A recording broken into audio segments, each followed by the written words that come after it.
Bueno, a ver, varios puntos importantes para ir desgranando esta conferencia de prensa. El título más importante es esto de la necesidad de blanquear que el año que viene va a haber una inflación de un 50% más de lo que estaba previsto. Algo que en realidad a puertas cerradas se sabía que era imposible llegar a una meta o no pasarse de una meta del 10% como se proponía el gobierno inicialmente. Federico Furiasi es economista, es director de la consultora Ecogo, profesor de la Universidad de Itela. Gracias, Federico, por haber venido. Gracias por la invitación. Sabemos que son días intensos, así que gracias por venir. Bueno, ¿qué te deja, además de esto, que es lo primero? El gobierno intentaba hacer, a través de sus funcionarios, hacer pie todo el tiempo en lo positivo, ¿no? Una economía que creció, un déficit fiscal que se redujo. ¿Cómo lo ves? Me parece que la señal más importante que están dando es hay un equipo y están tratando de coordinar, ¿no? Bajar la inflación con la señal de la tasa de interés en una economía como la Argentina y al mismo tiempo subir tarifas, que es, hay que hacer una corrección de precios relativos para darle rentabilidad a ciertos sectores, como es el sector de la energía, y crecer al mismo tiempo, bajar déficit fiscal, bajar la inflación, subir tarifas y crecer al mismo tiempo es un desafío muy grande, con lo cual si bien hay una restricción política y social, donde el déficit fiscal no se puede corregir con terapia de shock, por eso hay que ir con el gradualismo, es importante afinar la coordinación, dado que hay grandes desafíos en materia macroeconómica, que es crecer cuando al mismo tiempo se intenta bajar la inflación con la señal de la tasa de interés y bajar el déficit fiscal con la suba de tarifas. Fíjate que eso es contradictorio, porque la suba de tarifas que se necesita para bajar el déficit presiona la inflación. Sí. Entonces, al mismo tiempo tenemos un Banco Central que quiere bajar la inflación. Entonces, la suba de la inflación que genera esta suba de tarifas presiona al Banco Central a elevar la tasa de interés. A ver, después de que ocurre esto, automáticamente, tras que veníamos con varias jornadas de un dólar en alza, el dólar hizo ¡ping! Y se fue arriba de 19 pesos. Ayer hablaban en la conferencia de prensa, los funcionarios decían, bueno, los argentinos nos tenemos que olvidar de estar pendientes del valor del dólar. Esto parece casi una utopía que se viene repitiendo desde hace no sé cuánto tiempo y nunca ocurre en la Argentina, ¿no? Esto va a contramano de los deseos del gobierno de poder bajar la inflación. Es posible que los argentinos nos olvidemos hay gente que ha sacado créditos y está pendiente, obviamente, y todo, porque en Argentina la suba del dólar se traslada a precios generalmente. Y eso nos va influyendo en la vida cotidiana permanentemente. Totalmente. Todavía el chip de los argentinos sigue mirando el dólar para formar precios hacia adelante, ¿no? Cuando en las paritarias se va a discutir el salario, cuando las empresas fijan precios, con lo cual eso tarda un periodo de tiempo bastante importante en tratar de desvincular el proceso de formación de precios del dólar. Por eso, la suba del dólar, si bien en este contexto es saludable, porque el dólar venía atrasado. Acordémonos, en Argentina, cuando el dólar queda anclado y la inflación sigue de largo, el problema que leemos en los diarios, ¿cuál es? El atraso cambiario y la pérdida de competitividad del sector externo que genera los dólares que financia la industria que mantiene el empleo. Cuando el dólar sube de manera inestable, como está pasando en estos días, o en forma acelerada, mejor dicho, el problema es el impacto en inflación y el poder adquisitivo de los salarios. O sea, en realidad parecemos mamá Cora. Hay una diatriba ahí que hay que salir de eso. Lo que pasa que todavía... de un lado y te joden del otro. Exactamente, es el dilema de cuál es el tipo de cambio de equilibrio de la economía, buscando una competitividad de las exportaciones y un poder adquisitivo del salario. Entonces, en ese contexto me parece que la suba del dólar es sana porque empieza a emparejar la carrera dólar e inflación de los últimos 12 meses. Pero ¿cuál es el límite? Tenemos suba de tarifas, la inflación de diciembre y enero y febrero va a estar pesada porque vienen suba de transportes, suba de electricidad. Después se van a negociar las paritarias, con lo cual un mercado cambiario recalentado tampoco conviene en términos de expectativa de inflación. Y la meta de inflación del 15% es difícil de alcanzar. Con lo cual, la baja de la tasa de interés tiene un límite, porque el Banco Central no va a tener tanto margen para seguir bajando la tasa de interés, que es la contrapartida de la suba del dólar, por el objetivo de inflación. A ver, tenemos muchas preguntas para hacerte. Tommy, a ver, arranquemos. Preguntas además que va haciendo la gente a través de las redes. Sí, Nurita, bueno, a ver, una de las preguntas que más están haciendo ahora justamente en las redes de Banda, y obviamente les proponemos que escriban para que después le contestemos ahora en vivo, es, a ver, recién Pablo, por ejemplo, Pablo Adriani nos decía que al campo le conviene esta suba del dólar. ¿Qué le pasa a todos nosotros, los ciudadanos comunes que vamos al supermercado en el día de mañana? ¿Nos van a empezar a aumentar los precios? Empieza el año nuevo, el dólar ya se disparó 2 pesos en menos de un mes. va a empezar a subir los precios de la canasta básica, van a empezar a subir los precios, no sé, de los supermercados, de las cosas cotidianas que compramos. Sí, yo creo que arriba de 19 el tipo de cambio, eso va a tener un efecto de remarcación de precios. Claramente con este dólar está más cómodo el sector exportador y las economías regionales. El tipo de cambio real mejoró bastante con esta suba del dólar en la foto. Hoy estamos 17% arriba del tipo de cambio de noviembre de 2015. Sí. Y esta suba del dólar ayudó, pero eso es en la foto. Claro. Si esto después se traslada a inflación, se termina deteriorando esta ganancia de competitividad que genera la suba del dólar. Por eso me parece que ahora el Banco Central tiene que estar atentos a limitar el traslado a precios de esta devaluación para generar ganancias. ¿Cómo lo haces, bueno, Federico? Porque digo, ¿qué hay? ¿Acuerdos ahí sectoriales? ¿Cómo se hace? Yo creo que lo más importante es que el Banco Central reafirme su credibilidad, que hoy está en cierta duda, y que trate de mostrar que tiene los instrumentos y que va a trabajar para que la inflación no se acelere y que va a trabajar para que las expectativas de inflación se alineen con esta meta del 15. Sí. Hasta antes de los anuncios, las expectativas de inflación para el año que viene ya estaban en 16,5. Sí. Ahora la meta pasó de este 10 al 15. Entonces, todavía la meta sigue por debajo, con lo cual el Banco Central tiene que mostrar que tiene los instrumentos para tratar de alinear estas expectativas de inflación hacia la meta. Lo que tiene que hacer o lo que tiene a disposición es comunicar lo que está pasando y dar la señal desde la tasa de interés, que eso a su vez genera un costo en términos de actividad para una pyme que va a pedir financiamiento en pesos en el mercado local. Sí. Pero ese es el costo de bajar la inflación en el corto plazo, con lo cual si el Banco Central demuestra que va a tener el instrumento de la tasa de interés para controlar la suba del dólar y el efecto a precios, me parece que va a estar más fácil. A ver, primera clave, el tema sería controlar la tasa de interés, ¿no? Claro, controlar cuánto podés bajar la tasa de interés, porque eso se refleja en la suba del dólar, sí.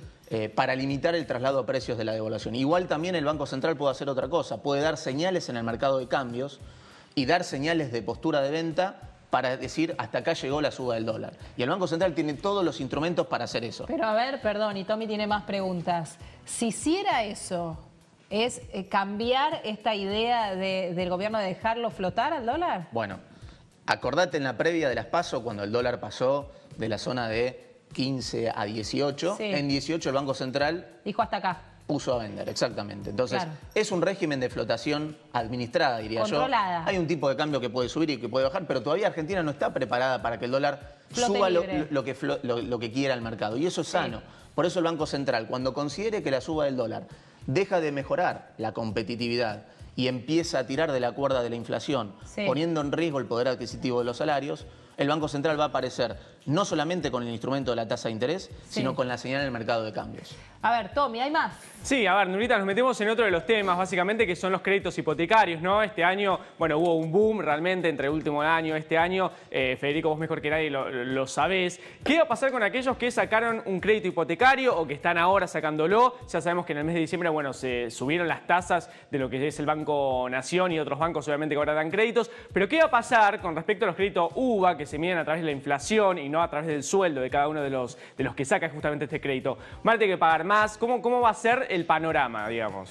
Este es un tema interesante. Yo además soy un tomador de crédito hipotecario UVA.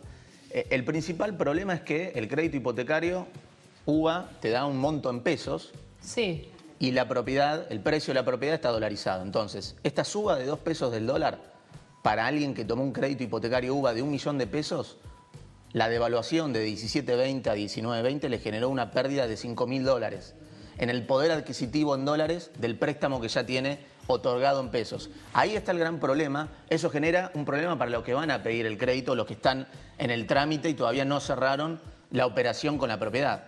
Claro. No va a haber un efecto tan fuerte en el que ya tomó el crédito. Plata, necesitan, exactamente, más pesos para cubrir los mismos dólares que vale la propiedad. Claro. Entonces, y aparte tengamos en cuenta que el UVA tiene la particularidad de que... A ver, corregime si no, ¿no? Sí. Lo que vos vas a pagar a la entidad que te presta el dinero está ajustado a tu salario. Exactamente. ¿Sí? O sea, eso te asegura, por un lado, la tranquilidad de que no te van a pedir más de lo que vos podés pagar. Salvo en escenarios donde una devaluación fuerte acelera la inflación y el salario queda un poquito por detrás. Pero en el mediano plazo el salario tiende a ir con la inflación. Claro, pero de todos modos ahora la propiedad se te fue con un valor más arriba. Ahora está subiendo la propiedad en dólares, por el boom del crédito hipotecario, por el blanqueo, y la devaluación genera este desfasaje entre que te dan un crédito en pesos, pero la propiedad sigue en dólares y no baja de precio. Entonces claro, ahí genera una descoordinación que eso puede interrumpir la velocidad a la que viene creciendo el crédito hipotecario en el cortísimo plazo. Para el que ya toma un crédito no hay un problema de tasa de interés, solamente que la inflación de estos meses va a estar acelerándose por la suba de tarifas y quizás una manera de cubrirse es con instrumentos en pesos que ajustan a la inflación. Por ejemplo, bono ser. Eso te permite estar calzado con una cuota que también ajusta al salario o en definitiva a la inflación. ¿Eso es un consejo para aquellos que tomaron crédito, poner la plata en bono ser? En bono ser que te ajustan con inflación, entonces tenés un activo que te compensa este pasivo. Te compensa. Tommy. Bueno, hablamos también de aquellos ¿no? que a ver, compren vehículos, por ejemplo, 0 kilómetros. Prendarios. Exactamente. ¿Cómo los va a afectar también esta, bueno, primero la suba del dólar y también obviamente con respecto a la inflación, Federico? También esto puede generar una interrupción de corto plazo porque los bienes de consumo durables, como autos, venían muy bien, tirando fuerte, porque se juntaba el escenario de atraso cambiario que había antes, un dólar viajando bien por detrás de la inflación y además un crédito que estaba muy activo. Entonces, en el corto plazo creo que esto puede generar cierta interrupción, pero ahí no veo un problema, digamos, de una dimensión como el del crédito hipotecario UBA. A ver, vos hablabas recién para aquellos que están logrando su crédito. Este año fue uno de los logros del gobierno el hecho de que volviera el crédito hipotecario. No. Este reconocimiento en un 50%, que no es nada menor, oficial, igualmente, viste, es como peor la especulación que lo que se reconoce oficialmente. Una vez que el problema está reconocido, a veces las cosas tienden a calmarse. Veremos qué es lo que pasa, pero digo, este reconocimiento, este blanqueo, ¿puede hacer peligrar esa continuidad de otorgamiento de créditos? No, mira. Digo, mirándolo desde el lado de los bancos, ¿no? Exacto. Creo que lo refuerza porque en algún sentido nadie creía en la meta de inflación del 10% para el año que viene. Las expectativas estaban en 16,5. Entonces, que el Banco Central lo reconozca, en algún punto refuerza su compromiso, porque si vos subís la meta para el año que viene de 10 a 15%, el costo de no cumplirla ahora es más alto. Claro. Tenés que seguir o reforzar tus compromisos antiinflacionarios. Entonces, y es muy sano. Los argentinos, viste que siempre tenemos dos maneras de mirar las cosas. Siempre hay dos Una maneras. es la que vos decís. Otra podemos llegar a pensar, mira, si ahora nos blanquean que en vez del 10 va a ser el 15, olvídate que sea menos del 22. Bueno, ese es el riesgo. El riesgo es que si la suba de la meta de inflación fue para reforzar el compromiso del Banco Central y el Banco Central va a trabajar para alinear el proceso de formación de precios a la meta del 15, eso significa que no va a seguir bajando la tasa de interés, va a controlar la suba del dólar. Me parece que es un proceso virtuoso porque eso genera una desinflación más lento de lo que venía haciendo, pero más sostenida en el tiempo. Porque el problema que teníamos antes teníamos un Banco Central que estaba muy ansioso en la velocidad a la que pretendía bajar la inflación, mientras por el otro lado tenías un déficit fiscal muy grande que solo se podía corregir con terapia gradualista. Eso generaba una tensión. Que el Banco Central vaya rápido y el déficit fiscal se corrija lento, generaba una distorsión porque, ¿qué pasaba? La alta tasa de interés que necesitaba el Banco Central te atrasaba el dólar y ese atraso del dólar te generaba un problema externo porque las exportaciones no arrancaban, las importaciones iban muy rápido, un problema de competitividad, que es el talón de Aquiles de este modelo, del gradualismo fiscal con meta de inflación, y además las pymes que se financiaban en el mercado local tenían una tasa alta. Reconocer este problema y ir hacia un camino donde el Banco Central va a estar menos ansioso en bajar la inflación, te resuelve parte de ese problema.